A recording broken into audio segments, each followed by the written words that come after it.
내 눈에 보이는 그 모든 것들을 지으신 그 하나님이 나같이 피조물, 나에게서 무엇을 받기를 원하시는 그러한 모습으로 우리에게 이 성경 말씀을 주셨겠느냐는 겁니다. 그 전능하신 그 하나님이, 그 하나님께서 나를 알아 내게로 오라. 그러면 내가 너에게 풍성한, 너희가 알지도 볼 수도 없었던 그것을 내가 너에게 주마. 이것을 주시겠다고 말씀하시는 것이 하나님이셨다라고 말씀하시는 것입니다. 에베소서 2장 1절 말씀 한번 볼까요? 이 죄에 대해서 우리가 명확하게 알게 되시면 우리가 혼동하지 아니하고 바른 그 신앙의 길을 향해 갈 수가 있습니다. 에베소 2장 1절 말씀에는 그는 허물과 죄로 죽었던 너희를 살리셨도다. 이것을 위해서 오신 분이 예수이십니다. 허물과 죄로 죽었던 너희를, 이 허물이라는 것을 우리가 어떻게 생각하는지 모르겠지만 허물이라는 것은 한마디로 미끄러지다. 어디를 올라가고 있는데 미끄러져서 갈 수 없는 그 모습. 결과적으로 하나님 앞에 내가 나아가고 있고 있는데 나아가는 그것이 잘못된 것이었다는 얘기예요. 내가 산을 오르고 있는데 오르는 그 모든 속에 자꾸 내가 미끄러져. 그럼 미끄러지면 바른 길을 찾아가야 될 거 아니에요. 미끄러지지 않는 길을 찾아서 가야 될 거 아니에요. 그런데도 불구하고 계속 그 미끄러지는 그 길을 향해서 올라가겠다고 하는 그것이 뭐다? 허물이에요. 그게 허물이에요. 이 세상 속의 관점에서 허물을 얘기하는 것이 아니라 하나님을 향해서 내가 나아가는 방법, 나아가는 행동, 그 모든 모습을 얘기하고 계시는 이 말씀이라는 얘기입니다. 죄도 마찬가지죠.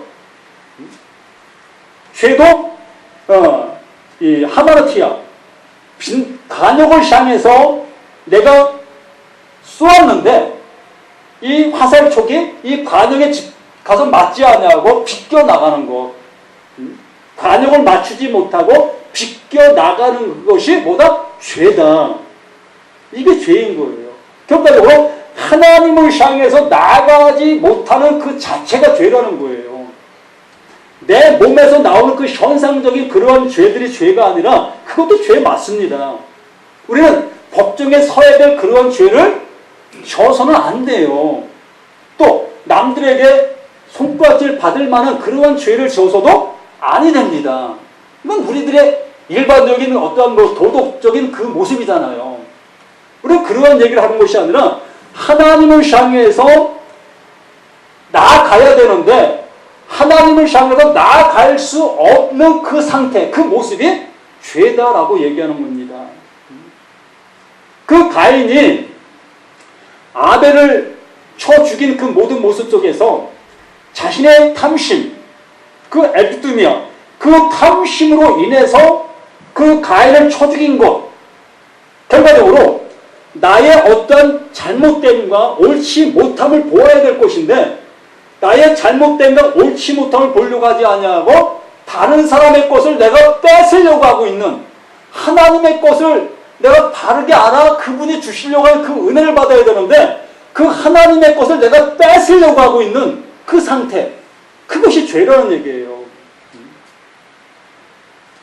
이렇게 하면 하나님이 내게 복을 주시겠지, 이렇게 하면 나를 구원해 주시겠지 하고 있는 그 모든 행위들, 그것이 죄라고 말씀하시는 거예요. 그래서 이 다윗이 이 시편 25편 말씀 속에서 젊은 날에 지었던 그 모든 죄를 기억하지 마옵소서라고 했던 그 7절 말씀, 바로 그 얘기인 거예요. 자신이 잘 알지 못하고 하나님을 따라갔던, 하나님을 섬겼던 그 모든 것들이 죄라는 것을 비로소 알게 되어지니 이제 하나님의 긍휼이 나를 덮으소서, 하나님의 은혜가 내게 입혀지소서, 하나님의 옷을 내게 입혀주소서 라고 고백하는 그 모습이 25장 말씀이라는 얘기입니다.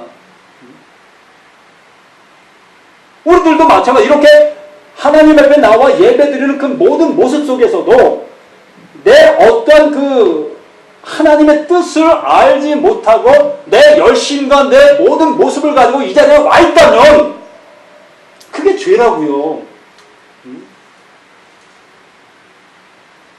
죄송한 말이지만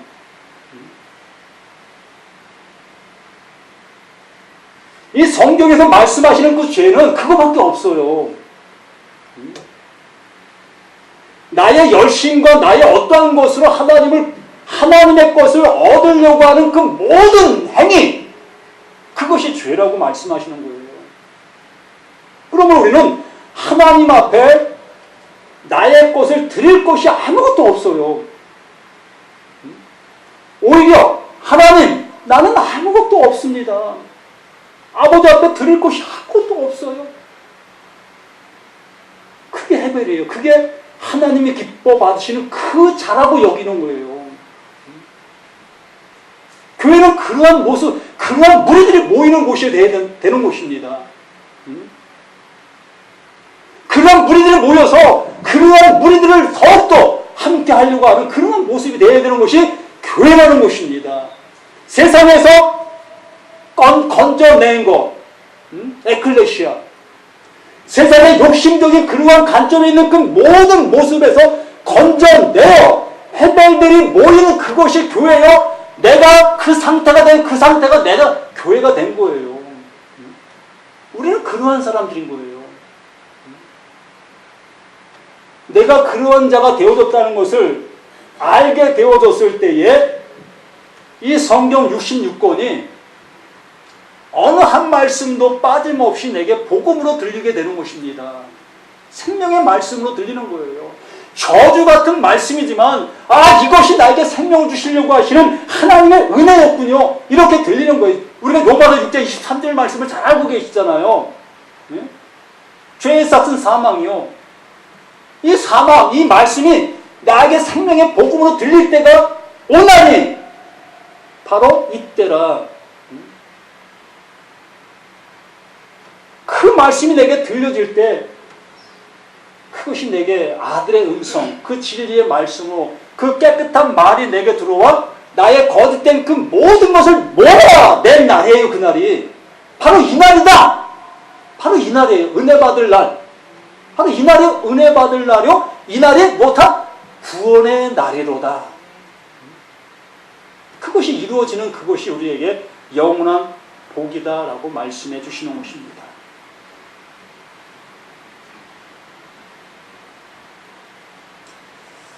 에베소서 1장 2절 맞아. 그때 너희는 그 가운데서 행하여 이 세상 풍조를 따르고 공중 권세 잡은 자를 따랐으니 곧 지금 불순종의 아들들 가운데 역사하는 영이라. 이렇게 우리는 불순종이 무엇인지 알아야 됐다는 얘기입니다. 가인이 또한 이 아담이 이 불순종이 무엇인지 알아야만이 순종이 무엇인지 알게 되어진다는 얘기예요. 그래서 우리를 불순종 가운데로 몰아가시는 거예요. 내 몸에서 죄의 현상이 드러날 수 있게끔 우리를 몰아가시는 거예요. 이것이 죄구나. 이 죄의 현상들을 통해서 내 안에 무엇이 있는지를 볼 수 있게 해주신다는 얘기입니다. 그런데 우리는 계속해서 이 죄의 현상들을 통해서 나 자신의 이 죄된 모습을 보지 못하고 이 현상들만을 회개한다 하고 있으면 하나님이 들으실 수가 없다는 거예요. 이것이 중언부언이다라고 얘기하는 것입니다. 내 현상들만을 가지고 외치고 있는 그 모든 모습을 3절 말씀에서 전에는 너희도 다 그 가운데 우리 육체의 욕심을 따라 지내며 육체의 마음에 원하는 것을 하여 다른 이들과 같이 본질상 진노의 자녀였다. 이렇게 내 육체의 욕심을 따라 내가 지금 현재 행동하고 있다면 죄송하지만 아직도 나는 본질상 진노의 자녀 아래 있는 거예요.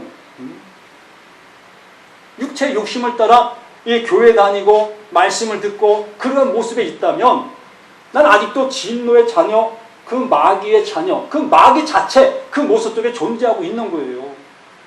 그 사자의 긍휼이 풍성하신 하나님이 우리를 사랑하신 그 큰 사랑을 인하여 허물로 죽은 우리를 그리스도와 함께 살리셨고, 이렇게 내가 오르고 계속 오를 때에 자꾸 미끄러지고, 아, 이것이 아니구나, 이게 잘못된 길이었구나,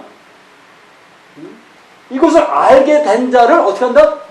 예수님께서 베드로가 물에 빠져 들어갈 때 손을 내미신 것처럼 내미시는 거예요. 그분이 내 손을 잡으신다니까요. 내가 그분 손 잡는 게 아니라 그분이, 내가 이렇게 나는 아무것도 할 수 없는 자입니다, 나는 계속 미끄러질 수밖에 없는 자입니다, 내 힘으로 갈 수 없는 자입니다 라고 알게 되어지는 그를 향해서 손을 뻗어 그를 잡으시는 거예요. 이제 넌 내 거야, 이제 넌 내 거야, 내가 지킬 거야, 내가 보호할 거야, 넌 영원히 내 거야, 이렇게 우리를 이걸 인친다라고 얘기하는 것입니다. 오늘 1시간의 설교가 이 성경 전체를 보았습니다. 정말 이 말씀을 통해서 우리 모두가 다 죄가 정말